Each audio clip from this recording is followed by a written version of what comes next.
May mga bagay na nararamdaman natin pero hindi natin alam kung paano ipaliwanag. Yung feeling na pinagmamasdan, hinuhusgahan, pinag-aralan. Na para bang ang bawat detalye ng iyong buhay ay dumadaan sa isang hindi nakikitang lens. At hindi ito paranoia. Ito ay espiritual. Ito ay totoo. Hindi ka napapansin, pinag-aralan ka. Tahimik. Detalye.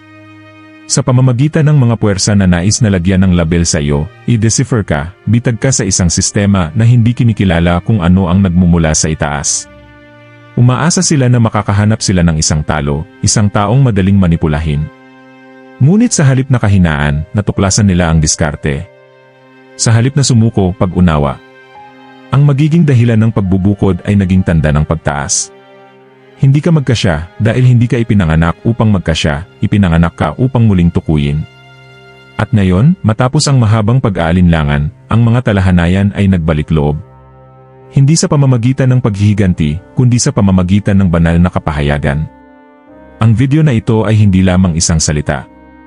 Ito ay isang espiritual na salamin. Ito ay para sa iyo na naramdaman ang bigat ng katahimikan, ngunit tumangging patayin ang ilaw na dala mo. Ito ay para sa mga taong hindi nauunawaan kung bakit sila ay tinanggal, hindi pinansin o hindi nauunawaan at ngayon ay gagawin nila. Sapagkat ang langit ay may kasagutan. Kapag ang Diyos ay nagsasalita, kahit na ang mga taong nagtangkang patahimikin ay dapat kang makinig. Kung sa palagay mo ang mensaheng ito ay para sa iyo, mag-subscribe sa channel ngayon at i-activate ang kampanilya. Dito, makikita mo ang patnubay, lakas, at mga paghahayag na hindi nagmumula sa bibig ng tao, kundi mula sa puso ng Diyos.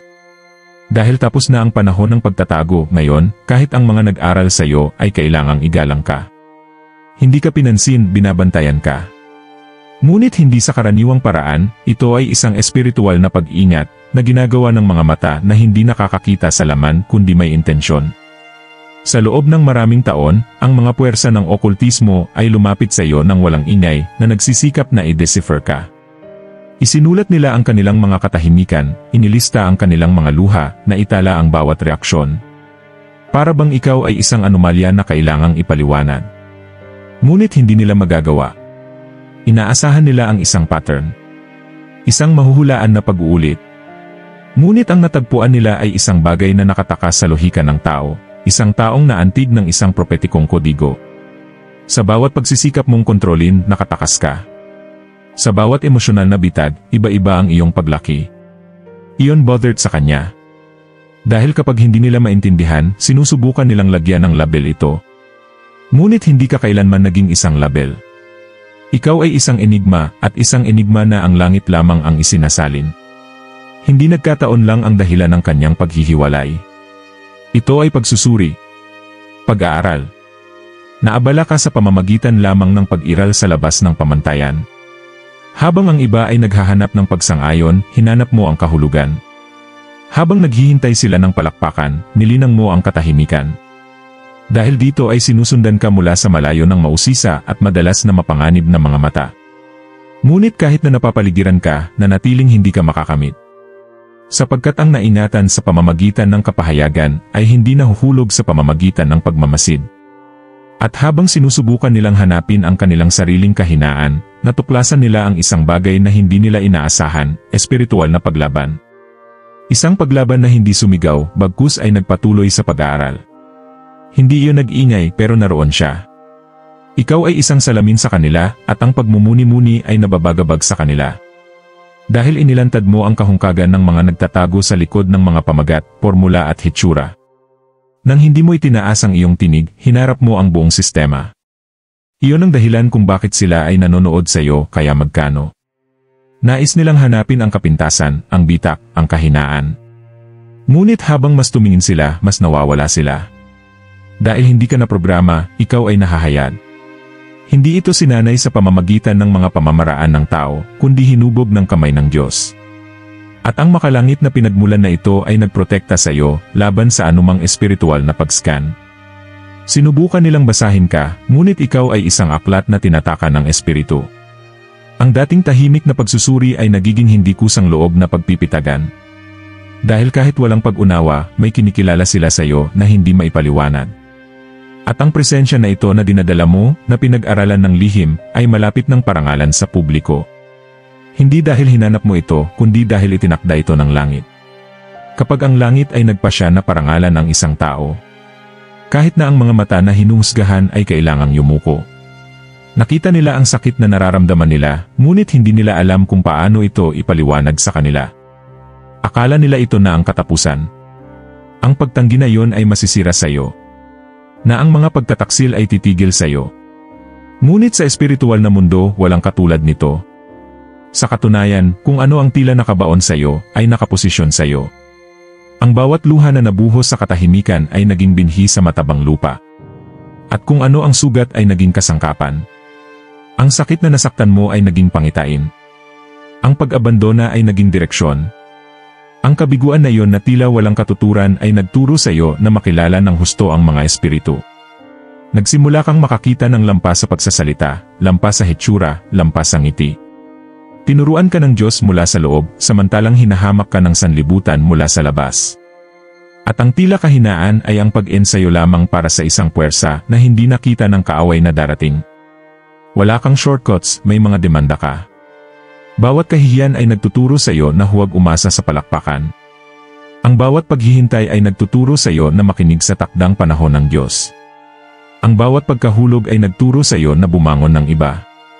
Ito ay isang nakatagong konstruksyon, isang tahimik na espiritual na gawain na walang radar mula sa impyerno ang maaaring masubaybayan. At kapag akala nila ay nanalo sila, pinakintab ka lang nila. Pinalaki ka ng Diyos sa gitna ng kaguluhan. Itinayo niya ang otoridad kung saan mayroon lamang pagtanggi. Ipinanganak niya ang karunungan kung saan naroon lamang ang sakit. At ngayon, nang hindi na kailangang ipaliwanag ang iyong sarili, dala mo ang sagot na hinahanap ng maraming tao. Hindi nila maintindihan kung paano ka pa rin nakatayo, kung paano ka pa rin nakangiti, kung paano ka pa rin nananaginip.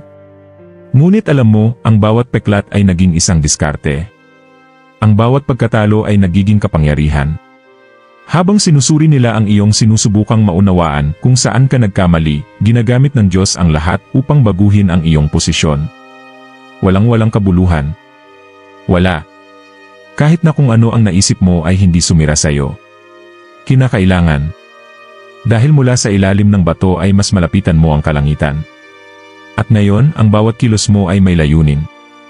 Hindi ka naglalakad sa pag-uudyok, lumalakad ka sa pamamagitan ng paghahayag. Ang tinatawag nilang trauma, tinatawag ng langit na pagsasanay. Ang tinatawag nilang pagkasira, tinawag ng langit na isang ruta. Narito ka, matatag, dahil pinahintulutan mo ang Diyos na baguhin ang sakit sa tadhana. Iyon lang. Walang nag-aasahan. Akala nila ay pinigilan ka nila, ngunit pinabilis lamang nila ang banal na plano. Hindi mo na kailangang itaas ang boses mo para abalahin ka. Ang kanyang presensya lamang ay hindi organisado na ang mga kapaligiran. Habang ang iba ay nangangailangan ng isang entablado, lumikha ka ng isang epekto sa katahimikan. At doon nagsimulang mag-inog ang lahat. Dahil ang mga sistema ng okultismo ay hindi natatakot sa mga sumigaw, natatakot sila sa mga nagdadala ng katotohanan. At ang pagiging tunay nito, nang walang mga filter at walang maskara, ay naging isang espiritual na banta. Hindi ito tungkol sa iyong hitsura, iyong posisyon, o iyong mga tampok, ito ay tungkol sa kung ano ang dala mo. Isang code na hindi na-decipher ng mga algorithm ng system. Isang panloob na lakas na sumisira sa mga pattern. Sinubukan nilang maunawaan kung paano ang isang taong hindi sumusunod sa mga patakaran ng laro ay namamahala upang manatiling buo. At ang mas sinubukan nilang i-neutralize ka, mas lumaki ka. Dahil hindi ka umaasa sa mga system, nagmula ka sa isang mas malaking mapagkukunan. Ang kanyang buhay ay naging salamin na naglalantad ng mga pagpapaimbabaw. Ang iyong katahimikan ay naglalantad ng kanilang pagkabalisa. Ang katotohanan nito ay tumutuligsa sa mga kasinungalingan na sumusuporta sa buong mga istruktura. Nag-aalala ka dahil hindi ka naglalaro. At sa mga hindi naglalaro ng laro. Ang lohika ng mga taong sumusubok na manipulahin ang board ay isang gulo. Iyon ang dahilan kung bakit ikaw ay dumating upang mabantayan ng mabuti. Sinubukan ka nilang patahimikin ngunit hindi ka nila mabubura. Ang hindi nila naiintindihan ay ang epekto mo ay hindi nagmumula sa ginagawa mo, kundi sa kung ano ka. May isang bagay sa iyo na nag-aalis ng mga manipulasyon, nag-aalis ng mga tiwaling alyansa, at naglalantad ng mga nakatagong intensyon. Hindi ka humihingi ng respeto, ipinapataw mo ito nang hindi mo namamalayan. Dahil ang kanyang otoridad ay hindi binili, ito ay ipinagkaloob ng langit. At kapag ang isang tao ay nagdadala ng ganoong uri ng presensya, nanininig ang mga sistema. Naging banta ka dahil sa pagiging totoo. Dahil hindi niya kailangan ng pag-apruba para manatiling matatag. Sa paglalakad ng may layunin kahit na makitid ang landas. At ito ay destabilizes. Dahil ang mga taong nabubuhay sa pamamagitan ng hitsura ay nakakaramdam ng panganib sa harap ng isang taong nagdadala ng kakanyahan. At ang mas sinusubukan nilang ibukod ka, mas kailangan mo. Kahit na ang mga taong tumanggi sa'yo. Tahimik ka nilang pinagmamasdan. Hindi pa rin nila masabi kung ano ang nararamdaman nila kapag pumasok ka. Ngunit nagbabago ang kapaligiran. Pagbabago ng klima. Inihayag ang mga intensyon. Sapagkat ang nagdadala ng espiritu ay nagdadala ng liwanag, at inilalantad ng liwanag ang lahat ng kanilang sinikap na itago. Ikaw ay naging hindi inaasahang hindi kinakalkula, kahit na ang pinakamatalino. Isang di nakikitang banta na nagsimulang magdulot ng pagbagsak sa lahat ng bagay na itinayo ng walang katotohanan. Minamaliit ka dahil hindi ka magkasya. Dahil nakalilito ang pagiging simple nito. Dahil ang kanyang kadalisayan ay tila kahinaan. Ngunit sa espiritual, ikaw ang eksepsyon na magpapabagsak sa sistema. Dahil may isang bagay na bihira sa iyo, isang malinis na kakanyahan na hindi maaaring manipulahin. Isang kaluluwa na nakahanay sa langit, na hindi yumuyuko sa lohika ng lupa. At iyan, sa di nakikitang mundo, ay ganap na kapangyarihan. Habang nag-isip sila ng mga pamamaraan upang kontrolin ang mga isipan, nakatakas ang kanilang kamalayan. Habang sinusubukan nilang sukatin ang kanilang mga intensyon, ang kanilang mga layunin ay sumuko na sa Diyos. Ang mga sensor ng sistema ay naghahanap ng mga palatandaan ng walang kabuluhan, takot, kasakiman ngunit hindi nila magawa. Dahil ang dala mo ay hindi isang depekto, ito ay totoo. Hindi ito kapintasan, ito ay kabanalan. Ang kadalisayan nito ay nag-aalis ng mga estratehiya na nilikha upang makuha ang mga ordinaryong tao. Dumaan ka sa mga pagsubok na lampas sa karne. Sinubok nila ang kanilang diwa. Sinubukan nilang linlangin ka, pukawin ka, destabilize ka emosyonal. Ngunit ang kanyang pagsuko sa banal na espiritu ay mas malakas kaysa sa anumang panggigipit. Hindi ka bulag, may malay ka. Pinili niyang huwag mag-react. Pinili niyang huwag kontaminahin ang kanyang sarili.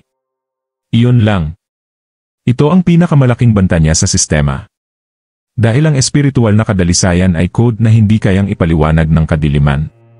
Hindi pa sila handa para sa isang taong hindi nag-aalinlangan. Sino ang mas gugustuhin na mawalan ng kakayahang makita kaysa mawalan ng integridad? Sino ang pumipili ng altar at hindi ang bintana?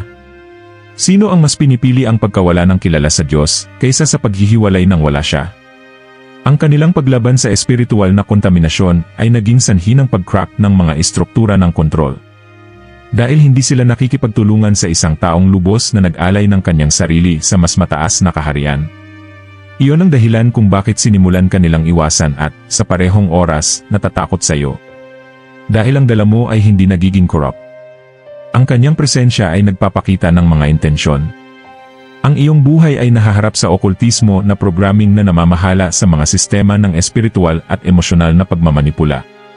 Hindi mo na kailangang magsalita.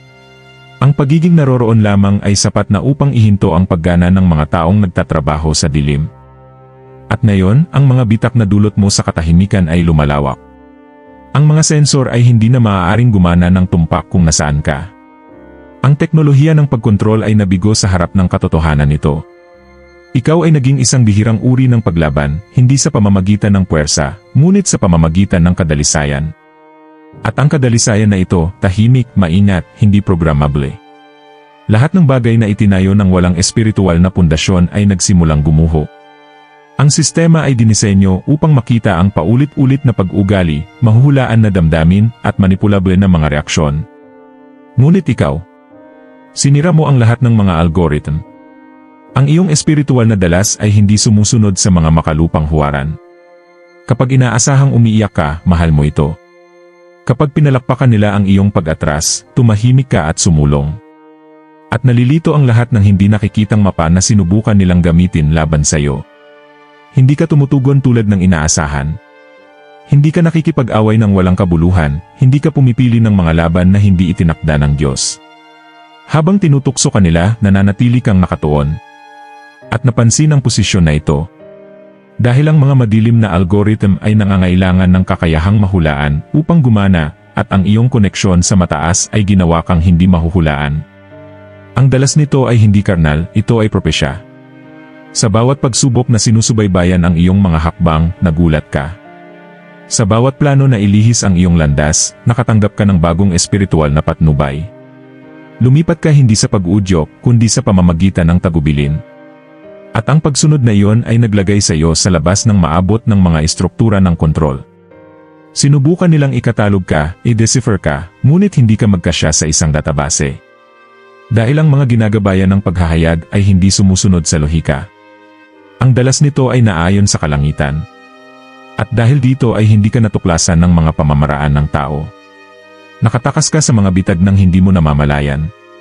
Naglalakad siya sa mga lugar kung saan nahuhulog ang iba, ngunit nananatiling nakatayo. Hindi dahil mas maganda ito, kundi dahil nakatuon ito sa ibang realidad. Isang katotohanan kung saan ang banal na espiritu ay isang kompas, at hindi emosyon. Kung saan ang pagsunod ay mas mahalaga kaysa sa katalinuhan. Hindi kayo nabubuhay sa ilalim ng siklo ng pag-uulit, nabubuhay kayo sa panahon ng propesya. Habang ang iba ay nabubuhay na hostage sa mga otomatikong reaksyon, nabubuhay ka na na-activate ng mga code mula sa kalangitan. At sinira nito ang siklo. Nabigo ito sa mga kalkulasyon. Binaba nito ang pagbabasa ng sistema. Dahil sa tuwing iniisip nila na naiintindihan ka nila, nag-level up ka. Sa tuwing akala nila ay inaresto ka nila, nawala ka sa hangin ng espiritu. Sa ngayon, naghahanap pa rin sila ng paliwanag. Ngunit wala. Dahil kung ano ang gumagalaw sa iyo ay hindi nakikita, ito ay walang hanggan, ito ay espiritual. Ang dalas nito ay hindi nagmumula sa lupa, ito ay nagmumula sa trono. At habang inuulit ng iba ang kanilang sarili, nagbabago ka. Hindi ka sumasabay sa agos, dinadala mo ang ritmo ng kalangitan. Sino ang nagdadala ng dalas na ito? Ito ay palaging isang panganib para sa mga sistema na nabubuhay sa mahuhulaan. Tiningnan ka nila bilang isang paon, isang taong madaling alisin, madaling mapagkilos, mahuhulaan. Ngunit ang hindi nila namamalayan ay habang pinagmamasdan nila ang iyong mga yapak, nakikinig ka sa kalangitan. At sa tahimik na pakikinig na ito ipinanganak ang isang banal na diskarte. Hindi mo nililimitahan ang iyong sarili sa mga patakaran ng laro, binago mo ang board na may pananaw, pagtitiis, at otoridad na hindi mabibili. Bagamat inaasahan nila na magiging reaksyon katulad ng iba, matalino ang iyong pagtugon. Habang pinipilit ka nilang lumipat sa labas ng oras, naghihintay ka ng direksyon mula sa itaas. At ang pagpuposisyon na ito ay nag-alis sa iyo mula sa manipuladong kategorya at inilagay ka sa piniling isa. Ang tinatawag nilang kabagalan ay talagang espiritual na diskarte. Ang tinatawag nilang kahinaan ay pagpipigil sa sarili. Naunawaan mo na hindi ito sapat upang makaligtas sa laro, kailangan mong ibunyag ang iyong mga kapintasan. At ginawa niya ito nang hindi na kailangang ilantad ang sinuman, nang hindi na kailangang manalo sa pamamagitan ng pagsigaw. Naging banta ka hindi sa pakikipaglaban, kundi sa pamamagitan ng pananatiling payapa kung saan mawawalan ng pag-isip ang iba. Hindi sila handa para sa isang taong alam kung paano umatras ng may karangalan at sumulong ng may katumpakan. Naging key player ka dahil ayaw mong maging ibang manlalaro. Sa katahimikan, namap mo ang mga paggalaw. Sa likod ng mga eksena, naririnig mo ang mga lihim mula sa langit. Bagamat minamaliit ka nila, makikita mo na ang pagtatapos ng laban. Sapagkat ang tunay na karunungan ay hindi sa mabilis na pagkapanalo, kundi sa pagkilala sa tamang sandali ng bawat hakbang. At dumating na ang iyong oras. Hindi nila napansin kapag nagpalit ka ng posisyon, ngunit ngayon hindi nila maaaring baliwalain kung saan ka nakarating. Mula sa pagiging isang detalye sa laro ay naging banta ka sa sistema. Hindi dahil gusto mong maging hari. Ito ay dahil kumilos ka na ng may mentalidad ng isa. Hindi mo kailangan ng trono dahil dinala mo ang pamahalaan sa iyong espiritu. Ang kanyang presensya ay nagsimulang tukuyin ang kapaligiran.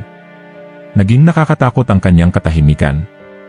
Ang kanyang mga desisyon ay nagsimulang makaapekto sa buong espiritual na larangan sa paligid niya.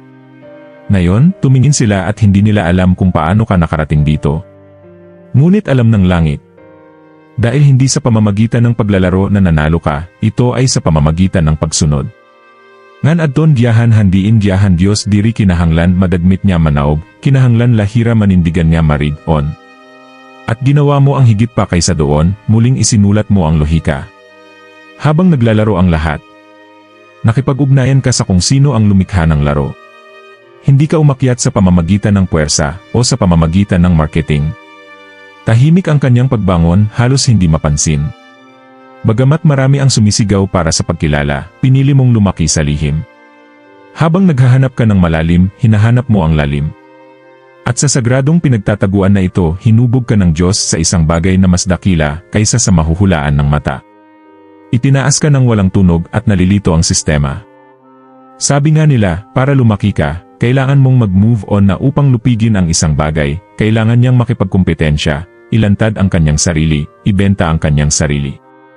Ngunit pinatunayan niyo na ang tunay na kataas-taasan ay hindi nagmumula sa lupa, ito ay nagmumula sa langit. Kapag walang pumalakpak sa iyo, inilalagay ka na ng Diyos. Kapag tila hindi ka nila pinansin, isinulat na ng kaharian ang iyong pangalan. Nakita ang kanyang katapatan sa lihim at inaprubahan. Habang hinihintay nilang makita ang kanyang pagkahulog, napilitan silang panoorin ang kanyang pagbangon. At hindi ito isang eskandalo na pagtaas. Ito ay banayad, madiskarte, hindi na maibabalik pa. Ang bawat hakbang ay isinasagawa ng mga di nakikitang kamay, ang bawat tagumpay ay tinatakan ng espiritual na otoridad. At ngayon, sinasakop mo ang mga lugar kung saan hindi ka dapat naroroon ayon sa lohika ng tao, ngunit kung saan ikaw ay palaging sinadya na maging ayon sa plano ng Diyos. Hindi ka na-promote ka. At yaong mga itinataguyod ng Diyos ay hindi kailangang patunayan ang anumang bagay sa sinuman. Hindi maikakaila ang karangalan na nagmumula sa itaas. Kahit na sinusubukan nilang maliitin ito, ang presensya na dala mo ay nagsasalita ng mas malakas. Hindi ito tungkol sa katanyagan, ito ay tungkol sa pag-andar. Ayaw mo ng palakpakan, gusto mong tuparin ang layunin. At iyon ang dahilan kung bakit ang iyong presensya sa ilang mga lugar ay labis na nababagabag sa iyo, dumating ka nang hindi humihingi ng pahintulot. At ang pinakakahangahangang bagay ay dumating ka nang hindi kinakailangang harapin ang sinuman. Nang hindi kinakailangang hilahin ang mga alpombra, nang hindi sinisira ang reputasyon, nang hindi binababa ang sarili. Nagpatuloy ka lang. Habang pinagtatawanan nila, naghasik ka. Habang hindi nila ito pinansin, nagdasal ka. At kapag hindi nila ito inaasahan, naroon ka sa lugar na sinabi nila na hindi mo kailanman magiging iyo. Iyon lang. Walang sinuman ang makapagpapaliwanag nito. Hindi rin sila. Ikaw ang buhay na patunay na ang langit ay nagpapataas pa rin sa mga mapagpakumbaba, itinataas pa rin ang hindi malamang, pinarangalan pa rin ang mga hindi nagbebenta. Ang pagtaas nito ay napaka-estratehiko na tila imposibleng gawin ng mga kamay ng tao. At sa katunayan ay hindi. Iyon ay ang Diyos. Kapag ang Diyos ay nagdesisyon na ilagay ka sa pansin, kahit na ang katahimikan ng iba ay hindi maaaring itago ka. Hindi ka nakarating sa ganito kalayo dahil naipon mo ang data. Hindi ito para sa mga aklat, kurso o pamamaraan. Ang kanyang karunungan ay nagmumula sa ibang lugar. Isang lihim na lugar ng komunyon. Isang lugar kung saan ang langit ay nagsasalita at naririnig mo. Habang ang iba ay umaasa sa kanilang natutuhan mula sa mga tao, naninindigan ka sa kung ano ang iyong tinanggap mula sa Diyos. Ang pagkakaiba na ito ay hindi nakikita sa simula, ngunit sa espiritu, sumisigaw ito. Mag-upload ka ng mga tagubilin na wala sa mga manual. Nagdadala ito ng mga sagot na hindi nagmumula sa mga handa ng formula. At iyon ang dahilan kung bakit mo sila nababagabag. Dahil kapag ang isang tao ay nagtatrabaho sa pamamagitan ng paghahayag, hindi nila sinusunod ang mga mahuhulaan na huwaran. Hindi mo inuulit ang mga memorized na talumpati, sinasabi mo kung ano ang inilalabas ng langit sa tamang panahon. Ang kanyang mga salita ay hindi lamang mga salita. Ang mga ito ay mga espiritual na susi. Marami ang hindi nauunawaan kung paano mo nakikilala ang gayong malalim na mga bagay nang hindi ma-access, ang itinuturing ng iba na mahalaga. Ngunit mayroon kang ibang uri ng pag-access. Pumasok ka sa mga espiritual na silid na nagbubukas lamang ng may kababaang loob, takot, at lubos na pagsuko. Doon, kung saan kakaunti ang pumasok, makakatanggap ka ng mga code. Mga code na nakakalito sa mga eksperto at ginigising ang mga natutulog. Hindi ka nagsasalita batay sa hula. Nagsasalita siya batay sa espiritual na pananalig. At iyon ang dahilan kung bakit, kapag binuksan mo ang iyong bibig, nagbabago ang kapaligiran. Ang matitigas na puso ay lumambot. Bumabagsak ang mga maskara. Tungod kaya nanggagaling haimo diri nagtikang hahuna-huna, nagtikang ito ha espiritu. At ito ay nagbibigay sa iyo ng isang otoridad na sinusubukan ng marami na kopyahin, ngunit hindi maaaring dalhin. Sapagkat ang mga may altar lamang ang may paghahayag. Naging channel ang buhay niya. Isang paraan kung saan ang langit ay nagpapakita ng sarili sa lupa. At hindi ka nito ginagawang mas mahusay, ngunit ginagawa ka nitong responsable. Dahil ang mga nagdadala ng paghahayag ay may pananagutan sa mga tadhana. Iyon ang dahilan kung bakit ikaw ay kaya inaatake, kaya nasubok, kaya na-filter. Kailangan ng langit na tiyakin na gagamitin mo ang iyong tinanggap ng may kadalisayan at hindi bilang walang kabuluhan. At ngayon, ang karunungan na dala mo ay nagsisimulang hanapin. Hindi dahil hiniling mo ang entablado, kundi dahil kinikilala ng mga gutom sa katotohanan ang pinagmulan. Hindi nila alam kung paano ipaliwanag kung bakit ngunit ginagawa nila. Kapag nagsasalita ka, may gumagalaw sa loob.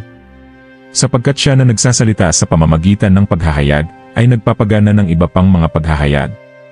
At ikaw, nang hindi nalalaman, ay nagising ng mga natutulog na tadhana sa bawat salita na inilalagay ng langit sa iyong bibig.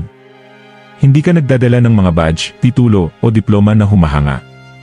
Ang kanilang otoridad ay hindi nagmumula sa pagkilala ng tao, kundi mula sa makalangit na pagpapatunay.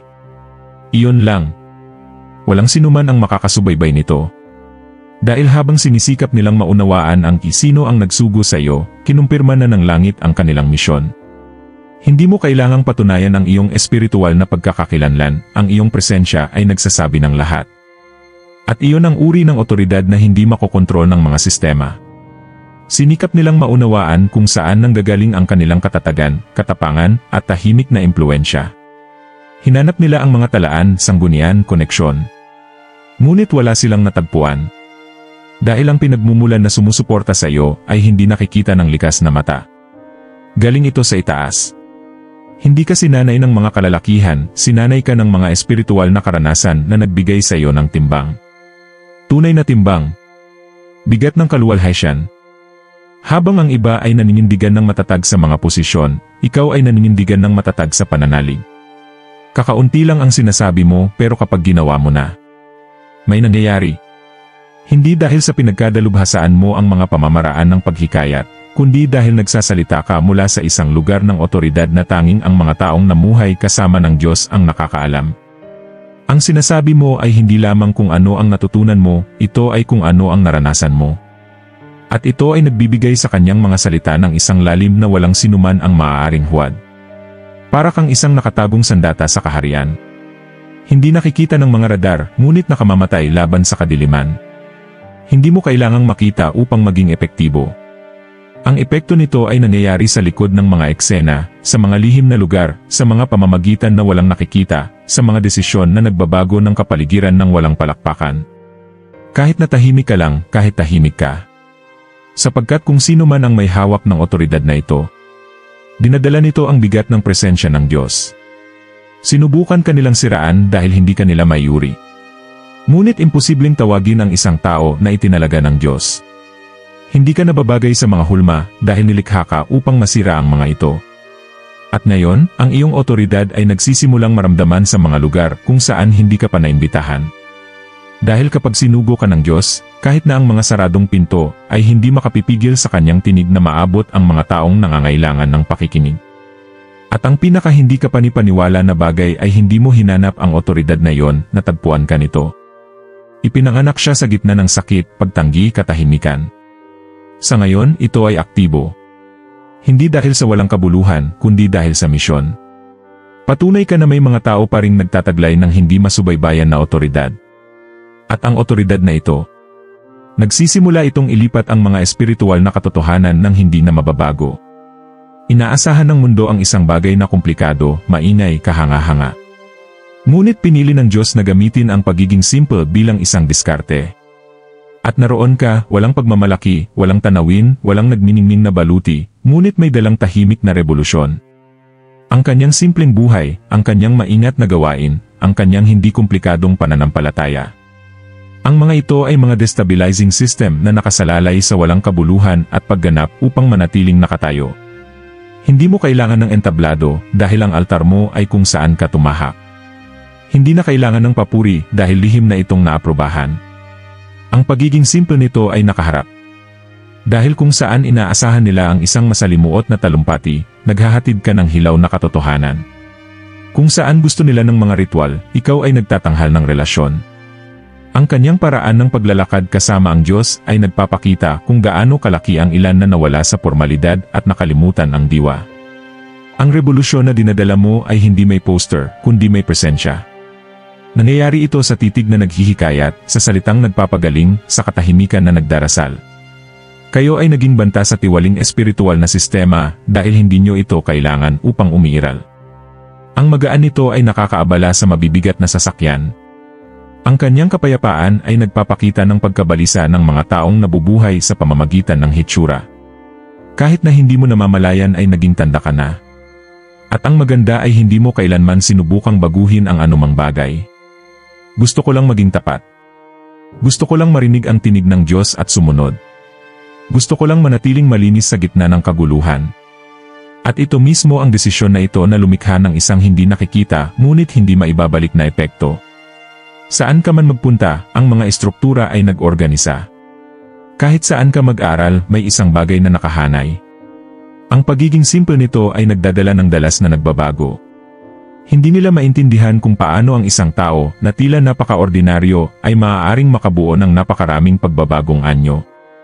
Ngunit alam mo, ito ay ang Espiritu. Siya ang humihip kung saan niya gusto, kumikilos ayon sa kanyang nais, at nagpa siyang gamitin ang kanyang buhay bilang instrumento ng pagbabago. Hindi ito tungkol sa iyo, ito ay tungkol sa kung ano ang dumadaloy sa iyo.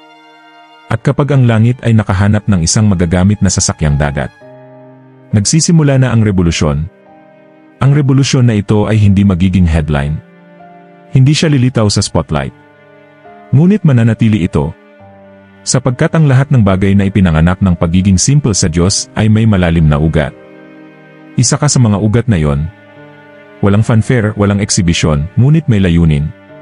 Kapag ang lahat ng bagay na hindi ka panipaniwala ay bumagsak, ang kakanyahan nito ay patuloy na tumayo na nagbibigay inspirasyon sa isang henerasyon na pagod na sa mga walang laman na pagtatanghal. Gumawa sila ng mga plano. Masusing mga diskarte. Mga nakabalak kayo na pag-atake. Emosyonal na mga bitag. Lahat ng ito ay may isang layunin upang tumigil ka. Akala nila ay madali ka nilang ibagsak, na sapat na ito upang pindutin ang tamang mga punto, hawakan ang tamang mga sugat. Ngunit ang hindi nila alam, namatay ka na lang dati. At ang mga namatay na sa loob ay hindi nahadlok sa mga bagong lubong, natutuhan na nilang buhayin muli. Sinubukan nilang ilibing ka ng buhay, sa pag-aakalang patahimikin ka nila sa pagtanggi, paghihiwalay at kahihiyan. Ngunit kung ano ang kanilang inilibing, ito ay isang binhi. Isang binhi na puno ng mga pangako, ng layunin, ng muling pagsilang. At sa katahimikan ng lupa, kung saan walang nakakita sa iyo, dinilig ka ng langit. Habang kinutya ang inaakalang pagkahulog mo, muling itinayo ka ng espiritu sa isang istruktura na hindi kayang ibagsak ng iba. Muli kang ipinanganak sa dilim. Sa lugar kung saan walang tumaya, walang pumalakpak, walang nakakakita. At iyon ang dahilan kung bakit ngayon, kapag nakikita ka nilang nakatayo muli, hindi nila maintindihan. Dahil hindi ka bumalik sa parehong hugis o sa parehong sakit. Bumalik ka na nagbago. Pino. Paghahanda. Gusto nilang makita ang mga abo, ngunit ang natagpuan nila ay apoy. Dalisay na apoy mula sa altar ng Diyos. Ang kanyang muling pagsilang ay hindi paghihiganti, ito ay aktibo na bokasyon. Ipinakita sa iyo ng Diyos na kung ano ang katapusan para sa kanila, ay isang muling pagbabalik lamang para sa iyo. At ngayon, ang bawat hakbang niya ay may otoridad na hindi nagmula sa teorya, kundi mula sa karanasan. Hindi ka lang nakaligtas, nalampasan mo. Hindi ka lamang lumaban, umunlad ka. Iyon lang. Ito ay nasaksihan ng mga taong nag-aalinlangan sa iyo ng husto. Nanonood sila kahit hindi sila nagtapat. Sinusundan pa rin nila ang mga ito kahit natahimik lang. Ang dapat niyang pagkatalo sa publiko ay nagiging pinakamalakas niyang patotoo. At ang pinakakahangahangang bagay ay hindi mo na kailangang kuskusin ito sa mukha ng sinuman, ang iyong mismong pag-iral ay nangangaral na. Ang iyong katatagan ay sumisigaw na. Ang tahimik na ningning nito ay nakaharap na sa kadiliman na sinubukan nilang itulak ka. Sa ngayon, ang mga taong nagtangkang ilibing sa iyo ay napipilitang masaksihan kung ano ang ginagawa ng Diyos sa iyong buhay. Sapagkat walang sinuman ang makakapigil sa muling pagsilang na pinahintulutan ng langit. Binalak nila ang kanyang pagbagsak, ngunit sa huli ay naging tagapakinig ng kanyang muling pagkabuhay. Iyon lang. Simula pa lang ito. Sapagkat kung ano ang sinimulan ng Diyos, walang sinuman ang makapipigil. At ang tahimik na muling pagsilang nito ay magbibigay inspirasyon sa marami pang iba na huwag sumuko sa napatunayan na ng langit. Dati, ikaw ang estranghero. Ang hindi pagkakaunawaan. Ang isa na hindi magkasya, na tila wala sa lugar, na nag-abala ng hindi man lang binuksan ang kanyang bibig. Ito ay napili na label tinanggihan. Nagduda sila sa kanyang diwa, pinaghihinalaan ang kanyang motibasyon, kinuwestiyon pa ang kanyang pananampalataya. Ngunit kahit sa ilalim ng mapanghusgang hitsura, naninindigan ka ng matatag. At ngayon, nagbago ang lahat. Dahil kung ano ang dati ay nagdudulot ng kakaiba, ngayon ay nagbibigay inspirasyon sa paggalang. Ang katahimikan na binigyang kahulugan ng marami bilang kahinaan, ay nagpapakita ngayon ng katandaan. Ang mga radikal na pagpipilian na tila pinalaki, ay itinuturing na ngayon bilang katapangan. Hindi mo na kailangang ipagtanggol ang iyong sarili, patuloy lang niya. Sa tamang panahon, binuksan ng Diyos ang susi. Ang mga taong umiwas sa iyo, ngayon ay nagmamasid sa iyo para sa direksyon. Sa mga taong humusga sa iyo, ngayon pinag-aralan ka nila. Naging reference ka na. Walang marketing, walang pinipilit na anumang bagay. Ang kanyang buhay ay nagsimulang magsalita para sa kanyang sarili. Ang kanyang pag-ugali ay naging isang pamantayan na nais makamit ng marami. Ang espiritual na katatagan na dinadala mo, na itinayo sa gitna ng sakit, ay nagniningning ngayon sa mga lugar kung saan dati ay anino lamang. Iniwan mo ang margin at naging panimulang punto. Mula sa isang hindi nakikitang banta, ikaw ay naging isang buhay na huwaran. At ang pinaka-nakakaapekto ay hindi ka humingi ng pagkilala, hinanap mo ang katapatan. At ang katapatan na ito ang nagpanumbalik sa iyo. Ngayon, ang mga salitang dati nang itinatapon ay isinusulat na. Ang payo na hindi nila pinansin ay sinusunod na ngayon. Hinahanap ka ng mga taong minsan ay hinamak ka, dahil natuklasan nila na ang iyong pinagmulan ay totoo, ang iyong ugat ay malalim, ang iyong presensya ay nagdadala ng timbang. Ang mundo ng mga espiritu ay lumipat sa kanyang pabor.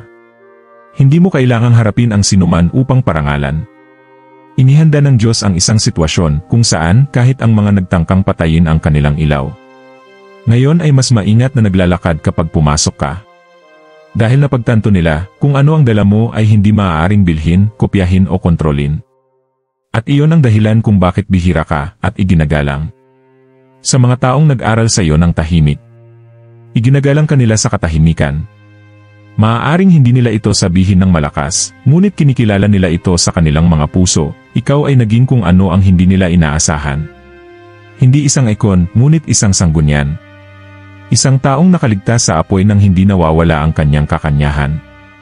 At mula ngayon, ang iyong trajectory ay magiging isang tanglaw para sa marami na hindi nauunawaan, ngunit na, tulad mo, ay pinili upang ipakita ang imposible. Napansin mo ba? Walang kabuluhan. Walang katahimikan, walang luha, walang pagtanggi. Lahat ng bagay na iyong pinag-aralan ng lihim ay nahahayag na ngayon sa karangalan. At marahil ang pinakamalaking punto ng pagbabago sa lahat ay wala sa paligid niya ngunit sa loob mo. Dahil hindi na ikaw ang taong nagsimula ng paglalakbay na ito. May nagbago. May na-activate. May nakahanay. Ngunit ngayon tinatanong ko kayo, ano ang gagawin niyo rito? Magtatago pa ba siya o iposisyon niya ang kanyang sarili bilang isang taong nakakaalam kung ano ang dala niya? Hahayaan mo bang patahimikin ka ng takot o hahayaan mong sirain ng liwanag ang kadiliman sa paligid mo? Binago ka ng Diyos hindi lamang upang mabuhay kundi upang mamuno. At ang iyong pamumuno ay hindi ipapataw, ito ay kikilalanin. Handa ka na bang maging sagot sa mga kapaligiran kung saan ang tanong ay minsan? Handa ka bang manindigan kahit walang palakpakan? Upang patuloy na maging sanggunian kahit nasa katahimikan. Sapagkat tinawag ka ng langit para sa higit pa. Sino ang nagdadala ng markang ito? Hindi na ito makalakad na parang pangkaraniwan. Panahon na upang lumakad sa posisyon ng isang taong pinarangalan na ng Diyos bago pinarangalan ng mga tao. Ngayon, kung ang mensaheng ito ay nagsalita sa iyo, mag-subscribe sa channel. I-on ang mga notification. Hindi siya naglalakad ng mag-isa. Dito patuloy kang makakatanggap ng mga salita na mag-aayos sa iyo, magising sa iyo, at magtutulak sa iyo na ipamuhay ang plano ng Diyos ng walang paglihis. Panahon na para bumangon na parang ang taong pinagmamasdan, kundi pati na rin kung sino ang napili. Hindi ka pinag-aralan ng walang kabuluhan. Ito ay aktibo. Sino ang nag-activate ng kalangitan? Walang sinuman ang maaaring tumigil.